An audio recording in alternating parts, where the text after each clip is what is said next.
Queria que a igreja abrisse a escritura em Romanos, no capítulo 12. Romanos, capítulo 12.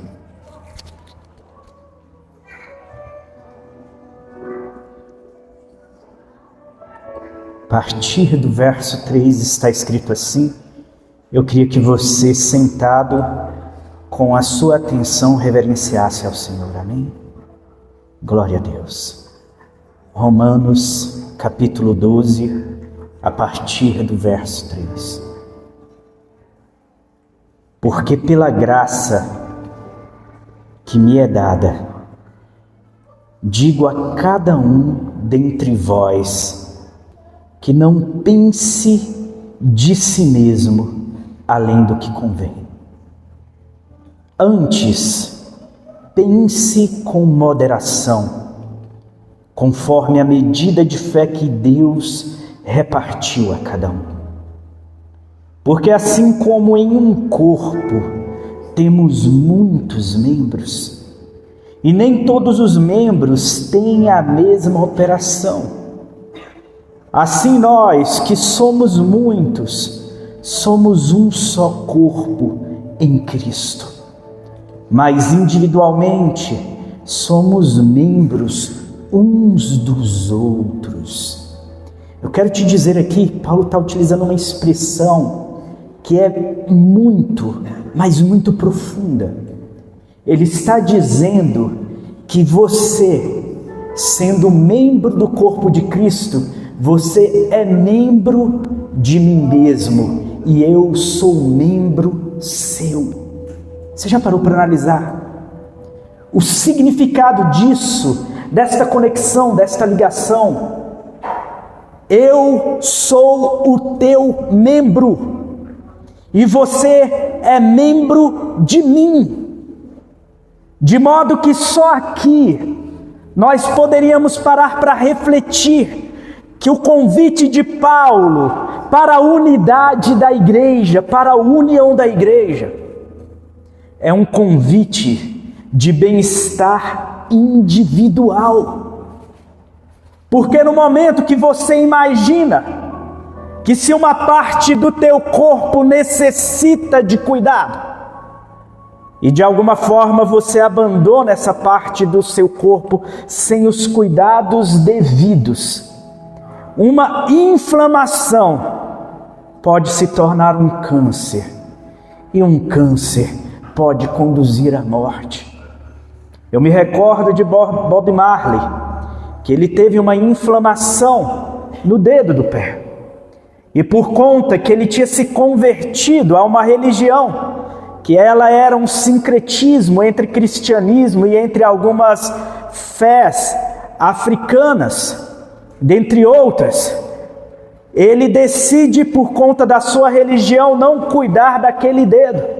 E aquele homem, aos 30 e poucos anos de idade, ele vem a morrer, vem a silenciar um talento que era profundo, por conta de não ter cuidado com o membro.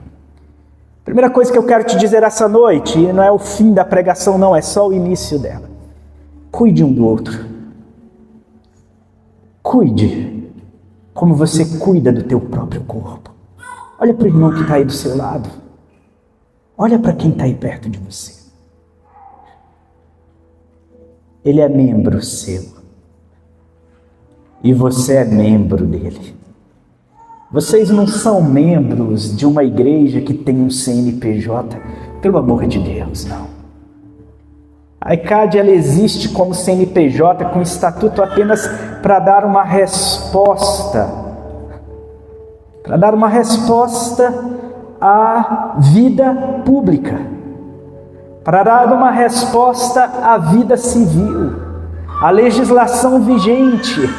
Mas nós somos muito, nós estamos numa conexão muito mais profunda do que essa. Eu queria rapidamente que você se colocasse de pé e abraçasse o teu irmão e cumprimentasse o teu irmão. Eu queria que você olhasse nos olhos dele com essa compreensão de profundidade, que ela é membro seu e que você é membro dela. Deus abençoe, meu irmão. Para que houvesse esse cuidado,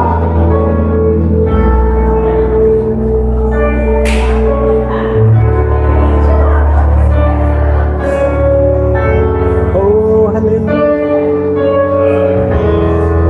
te amo,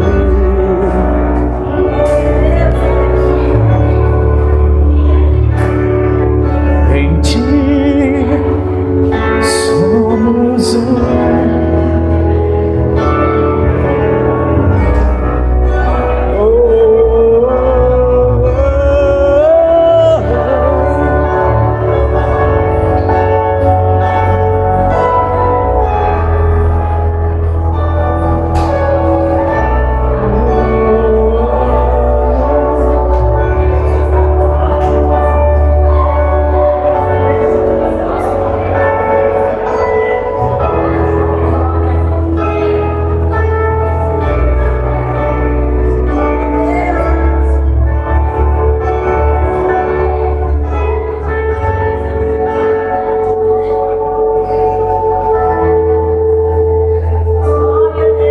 Agora que você olhou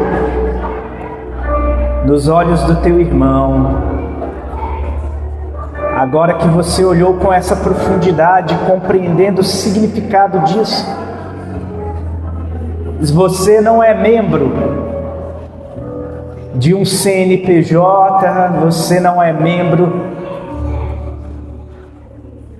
de algo simplesmente legal, mas nós somos membros um dos outros. Eu queria dar continuidade à leitura deste texto. De modo que, tendo diferentes dons, segundo a graça que nos é dada, se é profecia, seja ela segundo a medida de fé. Se é mistério, se é ministério, seja em servir, em ministrar. Se é ensino, que haja dedicação ao ensino. Ou que exorta, que use esse dom em exortar. E o que reparte, o que oferta, o que contribui, faça-o com liberalidade. E o que preside, o que lidera, faça com cuidado, com esmero. E o que exercita a misericórdia, faça com alegria. E o amor não seja fingido. Antes, aborrecei o mal e apegai-vos ao bem. Amai-vos cordialmente uns aos outros com amor fraternal, preferindo-vos em honra uns aos outros. E não sejam vagarosos no cuidado, porque o cuidado requer pressa. O cuidado não requer você esperar para a próxima semana. O cuidado requer imediatismo. O cuidado requer que você levante, erga-se e vá.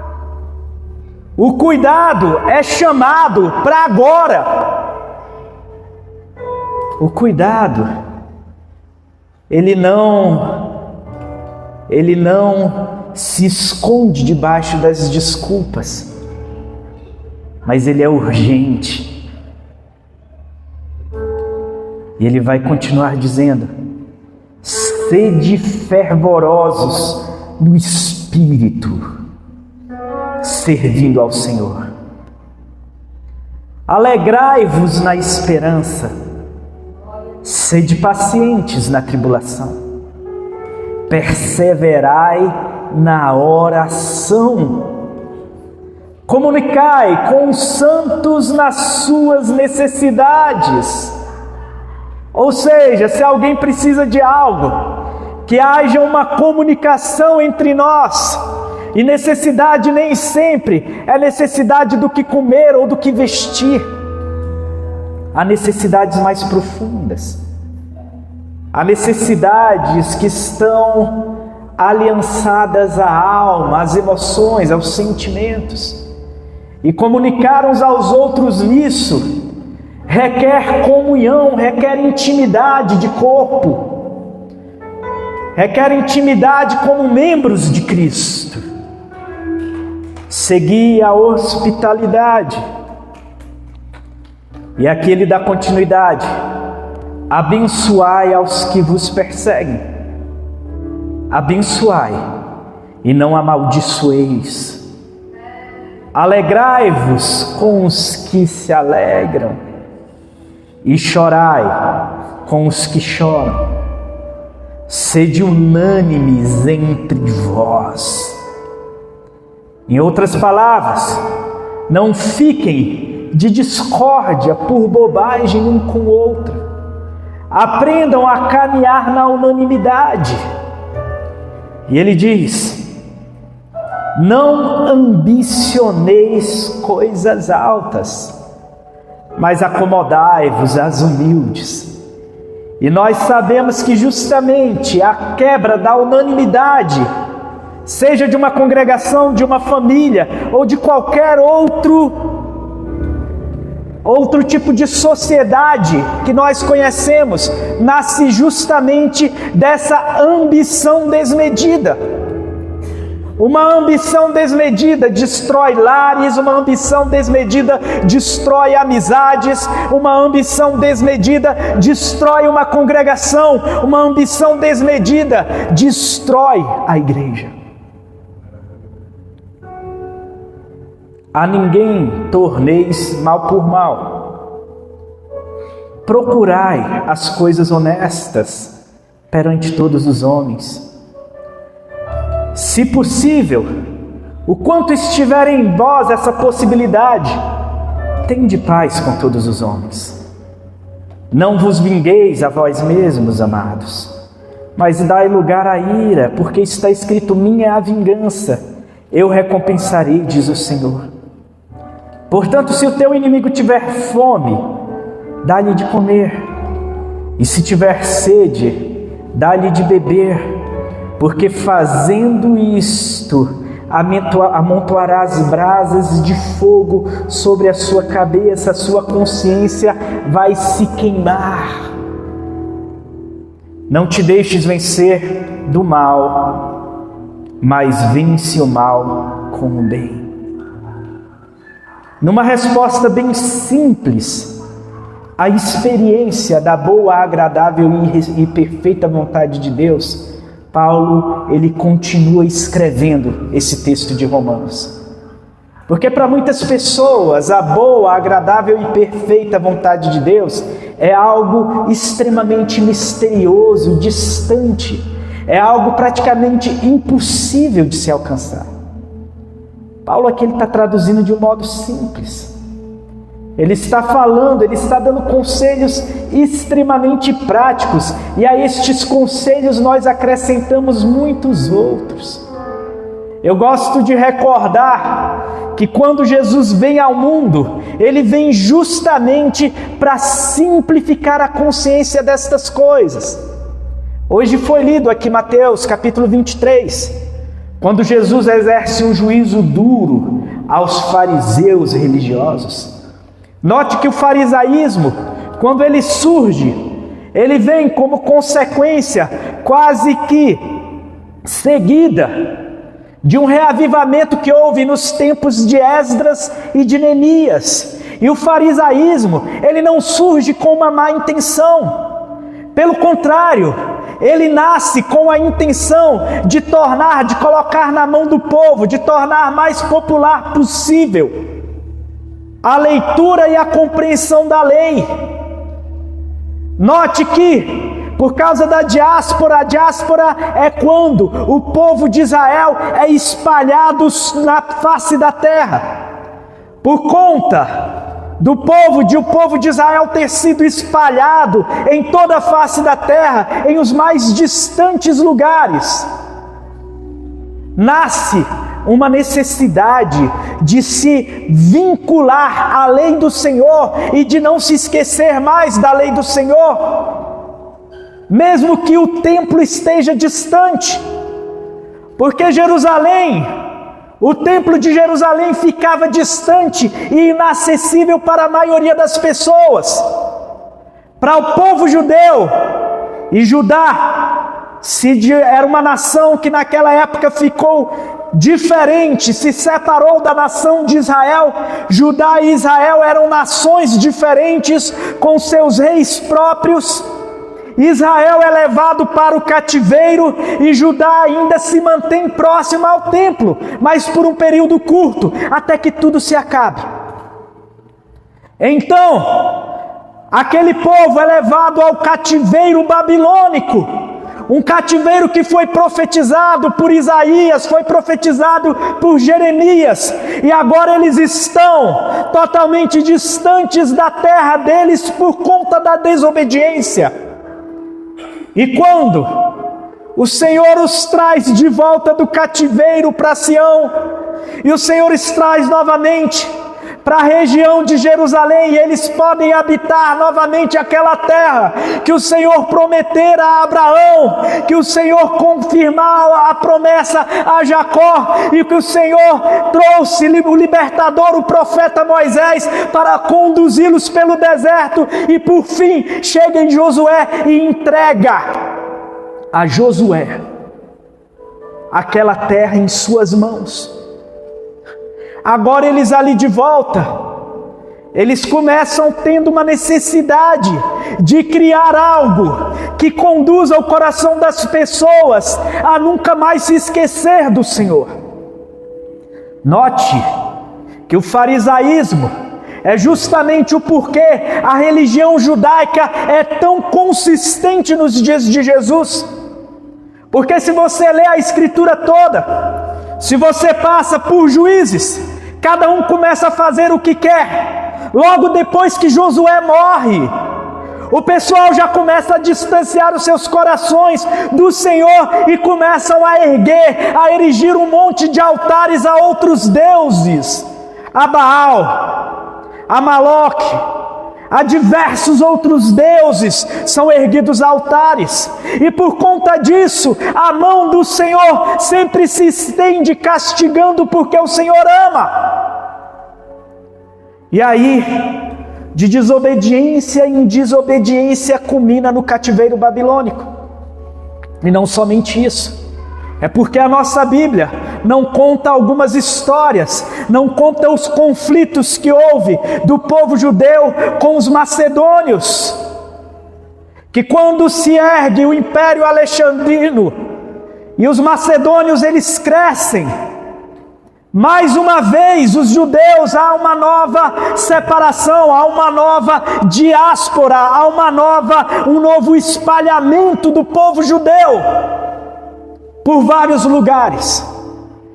Mas junto com o Império Alexandrino surge uma escritura. A escritura ela vem como a Septuaginta e é colocada na mão de todos os judeus, até aqueles que já tinham esquecido a sua língua materna. Porque quando se chega em Jesus Cristo, o hebraico já não era falado. Era falado por uns poucos escribas. Era conhecido por uns poucos estudiosos da lei. Mas a língua hebraica já não era mais conhecida, de modo que a escritura que estava na mão dos fariseus era principalmente a tradução da Septuaginta, não neste caso aqui dos que estavam ali próximos de Jesus, porque já havia traduções para o aramaico, mas os outros fariseus que estavam espalhados sobre toda a face da terra e em qualquer lugar do Império Romano que você pudesse chegar, você encontrava ali uma sinagoga, que era um local onde os judeus se reuniam para estudo da Escritura. Mas mesmo aquilo que nasce com boas intenções, por causa da necessidade humana de complicar e de contornar, de converter em mistério o que não é misterioso, de complicar aquilo que é simples, por causa dessa necessidade de converter aquilo que é fácil de entendimento, para que possa atrair multidões, ou para que possa posar na verdade, de ser o mais intelectual, de ser o mais inteligente, de ser o mais sábio. Por conta disso, tudo começou a ser extremamente complicado. E Paulo, lá em Gálatas, no capítulo 4, ele vai ainda dizer o seguinte, que vindo à plenitude dos tempos, Deus enviou seu Filho em carne. A plenitude dos tempos significa o tempo perfeito. Havia estradas em todo o Império Romano.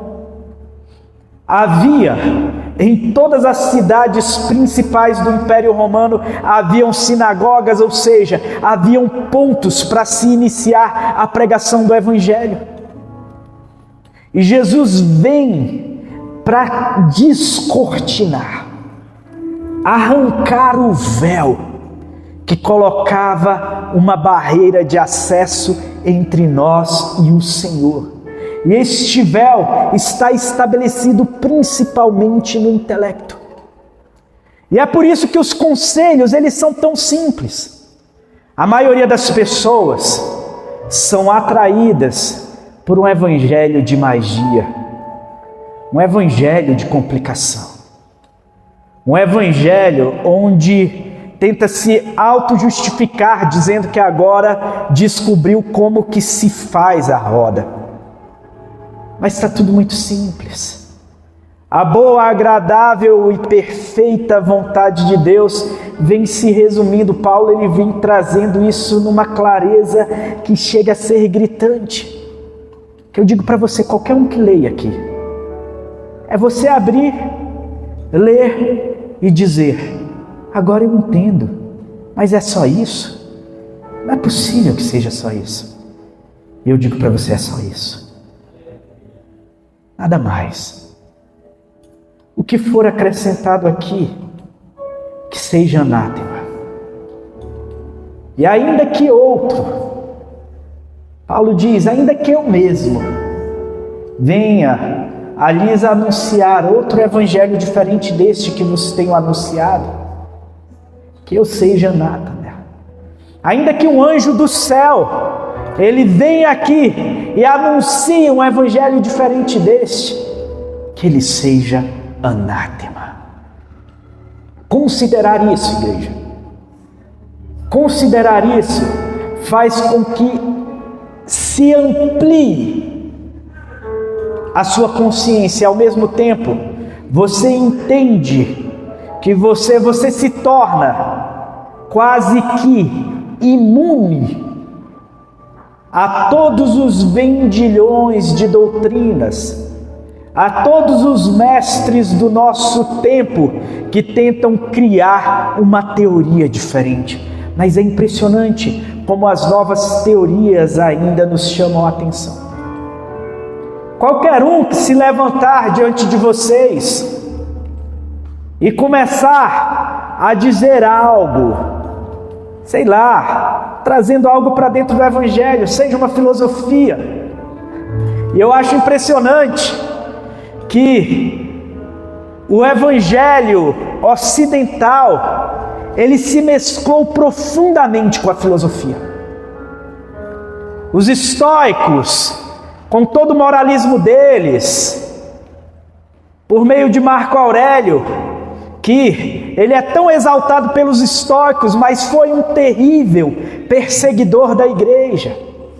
Sêneca, como um desses estoicos, também trazia várias verdades práticas e simples.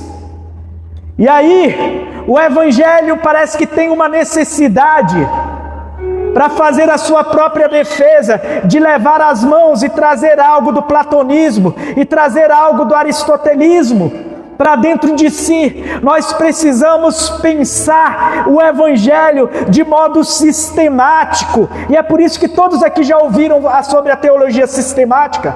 Pelo menos a maioria de nós já ouviu acerca disso. Teologia sistemática.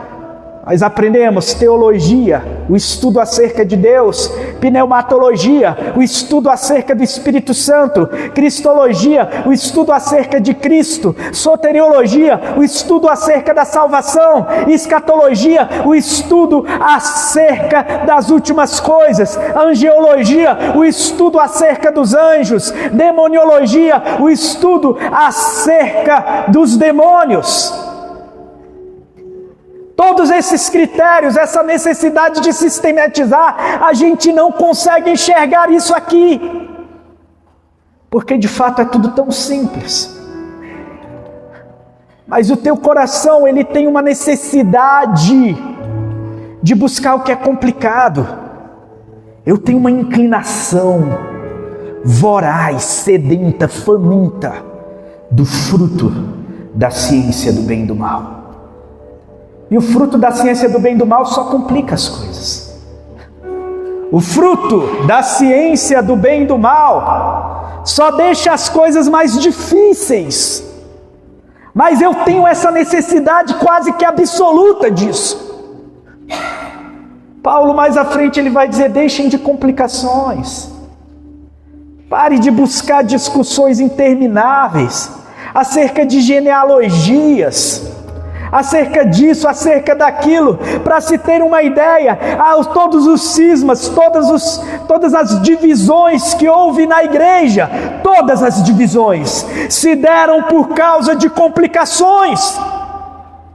Era a necessidade de se dizer, de se traçar uma hierarquia apostólica até Pedro, porque Pedro, segundo se dizia, era o maior dos apóstolos. Era a partir dele que Deus estabeleceria a igreja, e por conta disso, a igreja da Antioquia na Síria, ela começa a tentar traçar algum apóstolo que a vinculava. A igreja de Esmirna também tenta traçar um apóstolo que a vinculava. A igreja de Roma do mesmo jeito, a igreja de Alexandria do mesmo jeito, a igreja de Éfeso, a igreja de Tiatira, a igreja de Pérgamo, a igreja de Sardes, a igreja de Laodiceia, ou qualquer igreja que se possa imaginar nos tempos antigos tentou traçar isso. Até mesmo as regiões mais distantes, que eram conhecidas como o sul da Espanha, eles queriam traçar algum vínculo com algum apóstolo, e por conta disso começa a se romper tudo.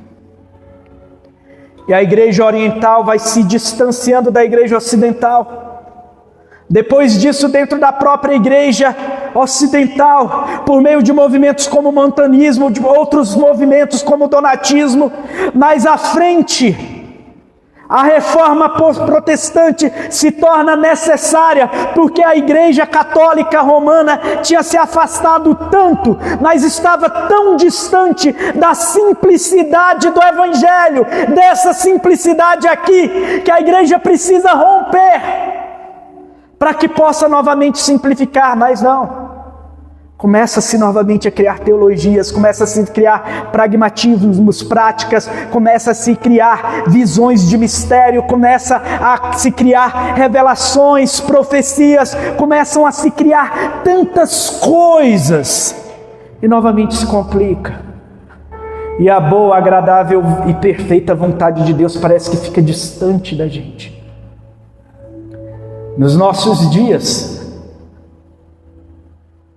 depois de tantas divisões, o Evangelho quase que não consegue romper as barreiras dos corações que estão aí fora, porque estão todos fechados. Mas as armas da nossa milícia não são carnais, antes são poderosas em Deus para destruir conselhos e fortalezas, e para trazer todo o entendimento cativo a Cristo. Por meio dessa simplicidade, igreja, por meio dessa simplicidade,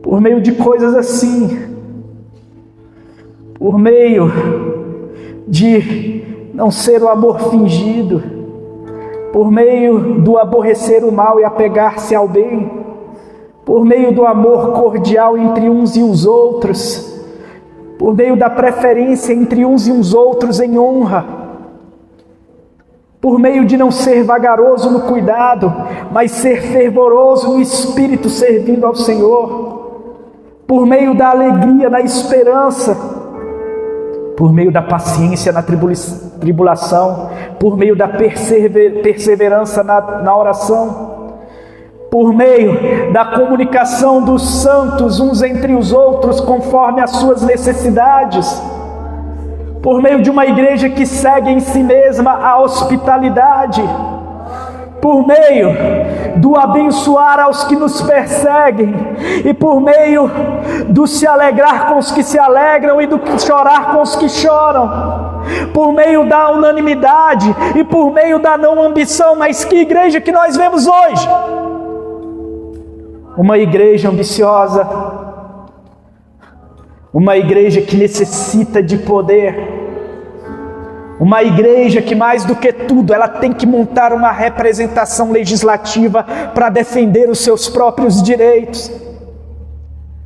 Uma igreja que precisa se aliançar com o mais podre da política para conseguir garantir as suas liberdades. É por isso que o nome do Senhor, o Evangelho do Senhor tem sido blasfemado entre os gentios por nossa causa. Nós nos tornamos defensores de um Frankenstein. Frankenstein é aquele monstro morto.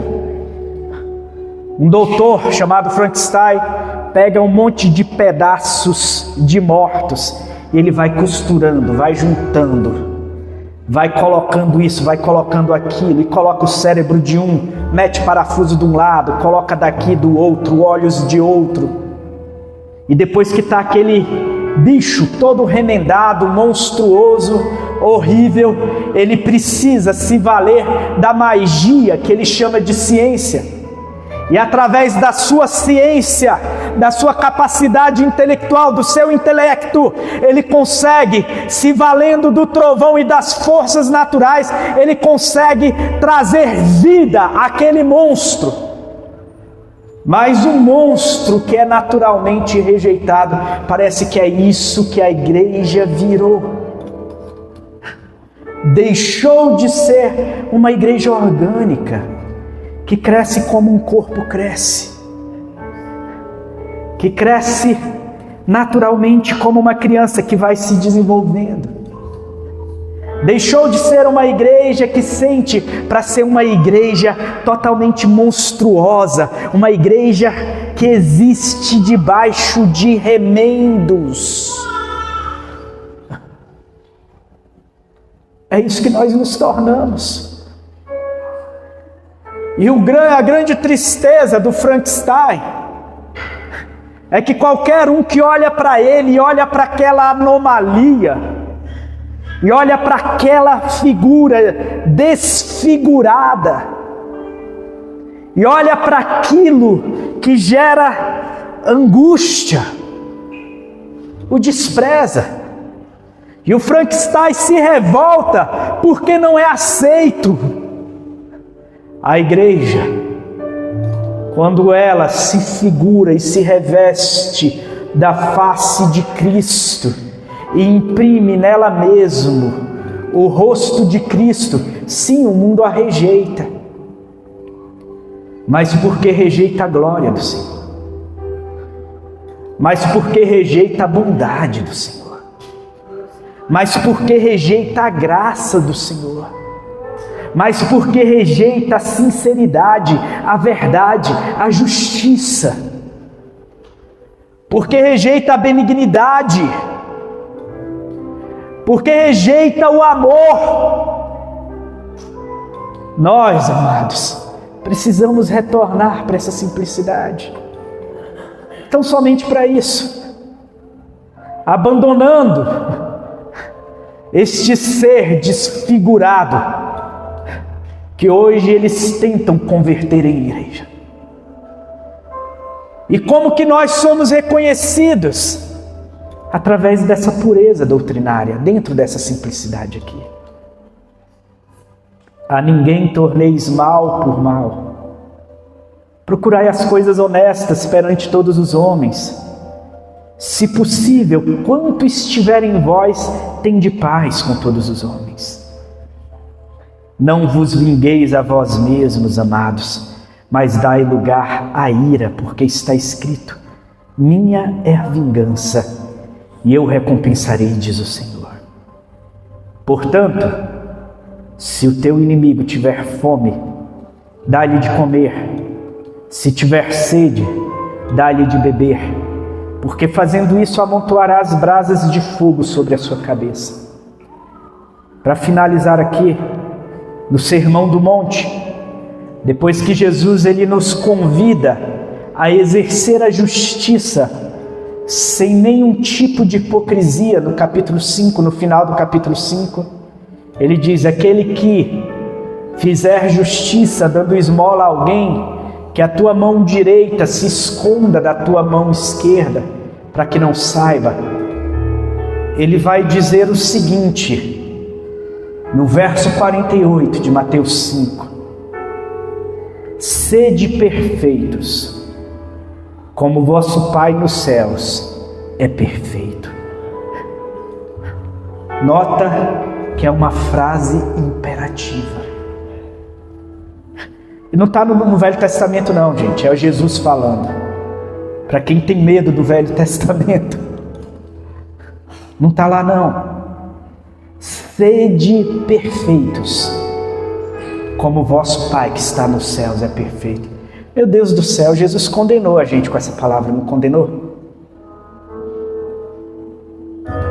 Jesus condenou a todos nós com essa palavra. Porque qualquer um que se olhar aqui, mesmo aquele que pensa acerca de si mesmo além do que convém, porque Paulo está dizendo no começo aqui isso, né? Não pense acerca de si mesmo além do que convém. Mas mesmo alguns, ou a maioria de nós, ou todos nós, que tantas vezes pensamos acerca de nós mesmos além do que convém. Quando a gente olha e fala: nossa, como eu sou bom nisso daqui. Olha só. Gente do céu, isso daqui eu sei fazer bem feito.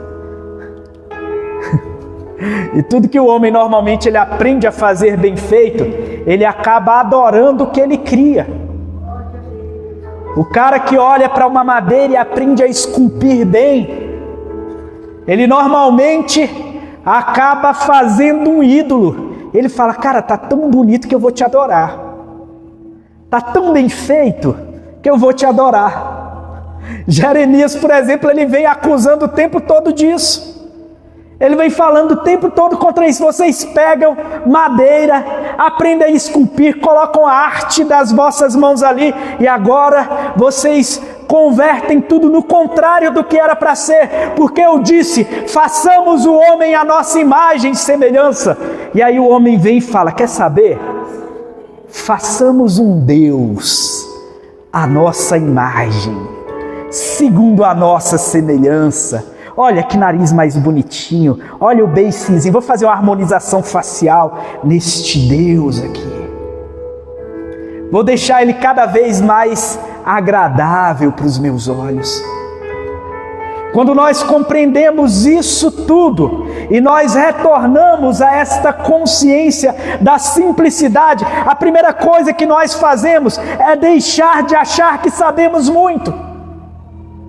E quando a gente olha para nós mesmos e a gente percebe a capacidade de podridão que existe em nós, a capacidade de perversidade que existe em você, eu quero te fazer uma pergunta. Você, homem, você aceitaria a sua esposa se deitando com vários outros homens? E quando você a presentear, você aceitaria que ela ainda recebendo aqueles presentes, ela ainda agradecesse, rendesse graças aos outros homens com quem ela se deita? Você aceitaria ela deitada no seu leito junto contigo, na tua cama? Você, mulher, você aceitaria isso de bom grado? Pois eu quero que você se enxergue nessa mulher de prostituição, porque é justamente isso que nós somos. Nós pervertemos a nossa consciência, nós pervertemos os nossos caminhos, nós pervertemos as nossas obras, nós pervertemos o nosso olhar, nós pervertemos o nosso falar, nós pervertemos tudo em nós. A atriz pornográfica mais famosa dos nossos dias não chega perto do grau de perversidade que existe em nós quando nós estamos diante do Senhor. E essa é a nossa realidade. Quando Paulo ele está falando para nós não pensarmos acerca de nós mesmos além do que convém, é isso que ele está te convidando a pensar. Você é podre.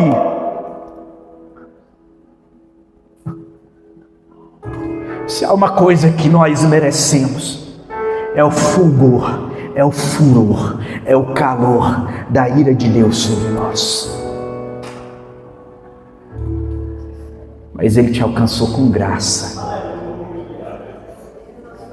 E o que você precisa para ser perfeito como Ele é perfeito é apenas aceitar pela fé. Pela fé, não por obras, a redenção. Aceitar pela fé o sangue derramado. Aceitar pela fé os vergões. Aceitar pela fé a coroa de espinhos que foi posta nele. Aceitar pela fé as blasfêmias, os escárnios.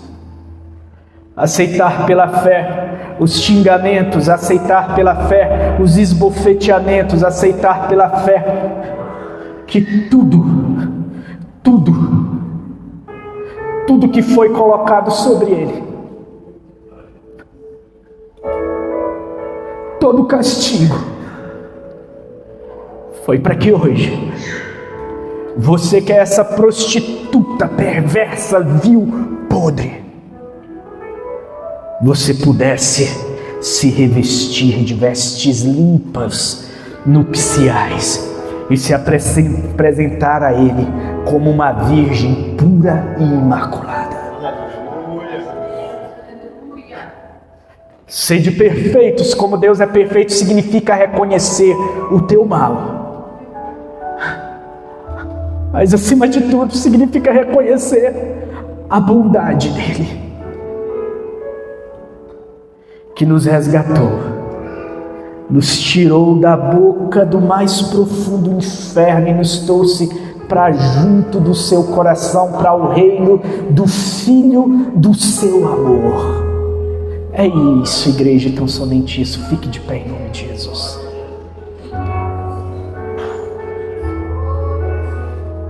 Senhor Deus,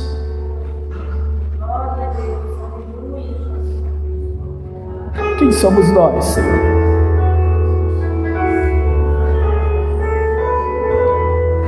Para que o Senhor nos visite.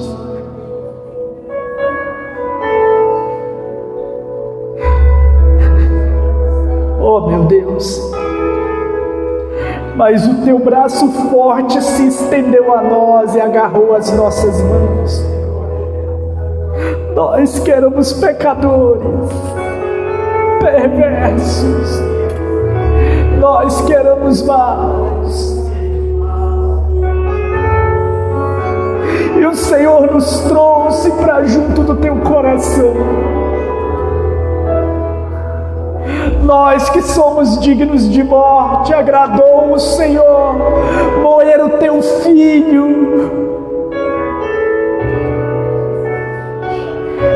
para que nós pudéssemos ser salvos,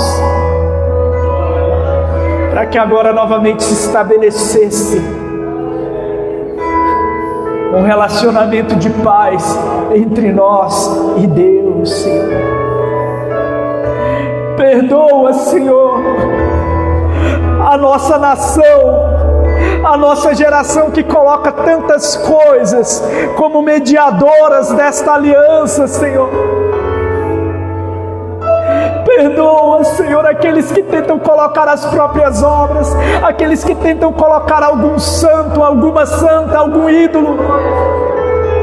Perdoa, Senhor, aqueles que tentam colocar qualquer outro no lugar de Ti, Senhor. Tirar, destronar apenas o Senhor. O Senhor que nos resgatou, o Senhor que nos perdoou, o Senhor que nos chamou de filhos. Oh, meu Deus! Não pensar acerca de nós mesmos além do que convém. É caminharmos em humildade, mas é ao mesmo tempo sabermos que nós fomos constituídos filhos, e como filhos fomos constituídos reis, e como os reis também fomos constituídos sacerdócio santo, povo adquirido, nação eleita. Ó Jesus, esteja conosco, Senhor. Esteja caminhando conosco e conduzindo os nossos corações, tirando o nosso olhar daquilo que é laço, tirando o nosso olhar daquilo que complica o Teu Evangelho. Não, Senhor. O que eu te peço, Senhor, em nome de Jesus. Você pode sentar, eu quero te dizer só mais uma coisa. Há muitos anos, eu tive um sonho, e este sonho não deixa de ter um significado profético. E eu não sou profeta do Senhor, eu nem fico profetizando na vida de ninguém, não é do meu costume. O que eu aprendo do Senhor, normalmente eu ensino para a igreja. E neste sonho nós estávamos numa igreja, eu estava numa igreja que eu precisava ir até o banheiro desta igreja. E dentro desta igreja havia uma espécie de altar à pornografia. E ali havia uma pia do banheiro com algumas velas e tudo quanto é coisa pornográfica ali. E eu perguntei com o pastor daquela igreja, eu falei, mas o que é isso? Isso daqui tem que ser arrancado daqui o mais rápido possível. E a gente tentava ter acesso à água, e nós não conseguíamos ter acesso à água. A gente ligava a torneira e não chegava a água para a gente, em hipótese alguma. A água não chegava. E aí eu saí daquele cômodo que tinha esse altar à pornografia, e nós descemos a parte de baixo da igreja, e essa igreja ela estava meio que suspensa. Embaixo dela havia uma encanação azul, que parecia aqueles brinquedos cheios de tubos. Só que imagina, embaixo da igreja toda, aquele monte de tubos de água e aquilo lá. E eu falei, gente, é por isso que a água não está chegando, porque isso daqui está tudo conectado, mal feito. Basta um cano puxando daqui para ali que a água chega aqui em cima. E os que lideravam aquela igreja ignoravam aquilo que era dito. Eu creio que nós chegamos nesse tempo, na nossa congregação, onde estes canos foram rejeitados, e que é complicado foi rejeitado, e foi entregue algo simples para a gente. A água sendo trazida direto para que a gente tenha acesso. Mas é necessário que a igreja do Senhor esteja atenta a tudo aquilo que complica o Evangelho e a fé. E principalmente que arranque os altares deste mundo tão imoral que está diante da gente. É necessário, igreja, a gente voltar à pureza e à santidade do Senhor e à santificação do Senhor. É necessário a gente retornar para isso. Igreja, guarde os teus olhos, guarde os teus ouvidos, guarde a tua boca. Igreja do Senhor, se guarde em nome de Jesus. Eu agradeço a oportunidade, pastor divino.